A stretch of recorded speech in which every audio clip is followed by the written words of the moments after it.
Depuis ce lundi 8 décembre 2025, une onde de choc traverse la Côte d'Ivoire. Laurent Gbagbo, par une lettre ouverte rendue publique, a décidé de donner une nouvelle chance à la justice internationale.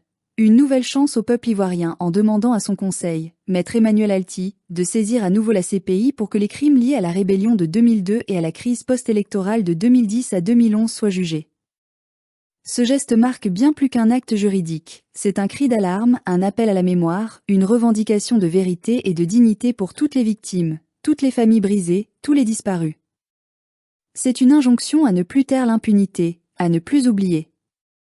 Et dans la voix d'un citoyen ivoirien, conscient de l'histoire, de l'injustice et de l'enjeu géopolitique, ce geste mérite tout notre soutien, même s'il ravive des douleurs anciennes.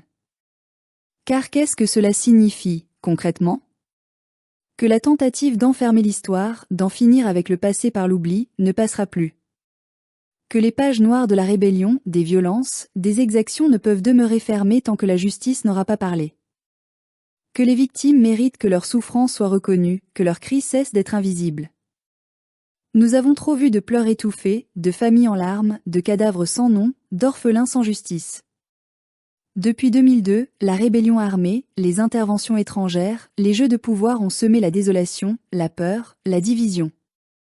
Depuis 2010 à 2011, la crise post-électorale a coûté à la nation plus de 3000 morts, des centaines de milliers de déplacés, des cicatrices profondes.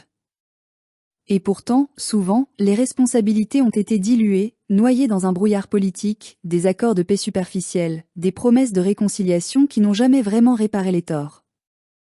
La fameuse Commission nationale de dialogue, vérité et réconciliation instituée après 2011 n'a pu juger tous les coupables, n'a pu offrir justice à toutes les victimes. Alors ce retour à la CPI, aujourd'hui, n'est pas seulement le retour d'un ancien président vers la cour. C'est le retour d'une cause, la cause de la mémoire, de la vérité, de la justice.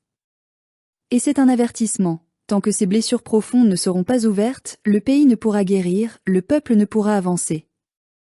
Bien sûr, beaucoup crieront jamais.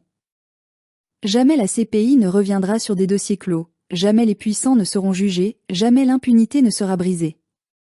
Ils invoqueront la stabilité, l'unité nationale, la réconciliation. Ils diront que relancer la justice, c'est raviver la haine, raviver les divisions. Mais quel silence a-t-on gardé pendant 15 ans ? Quelle unité a-t-on construite sur le sang des innocents, sur le deuil des familles, sur la peur et le refoulement ? Nous, citoyens de ce pays, avons le droit de demander plus qu'un simple oublié pour avancer. Nous avons le droit de demander justice. Nous avons le droit de réclamer la vérité. Nous avons le devoir, envers ceux qui sont tombés, de ne pas laisser leur mort se diluer dans le marasme du temps. Le retour de Gbagbo à la CPI est aussi un avertissement lancé aux politiciens, aux militaires, aux puissances étrangères. L'impunité n'est plus un paravent. L'Afrique a assez souffert. Elle ne permettra plus que ses dirigeants manipulent, parce qu'elle finira un jour par se faire justice elle-même, par la mémoire, par la vérité, par la dignité. Sur le plan géopolitique aussi, ce geste ne peut être ignoré. Il rappelle que l'Afrique ne peut pas accepter qu'on lui impose le silence sur ses propres tragédies.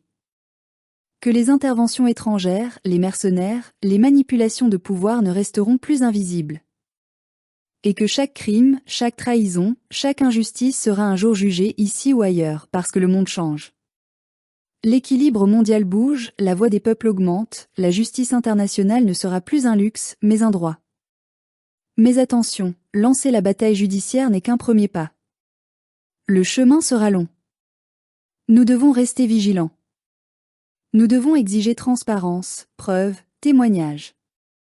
Nous devons soutenir les victimes, les protéger, les aider à parler.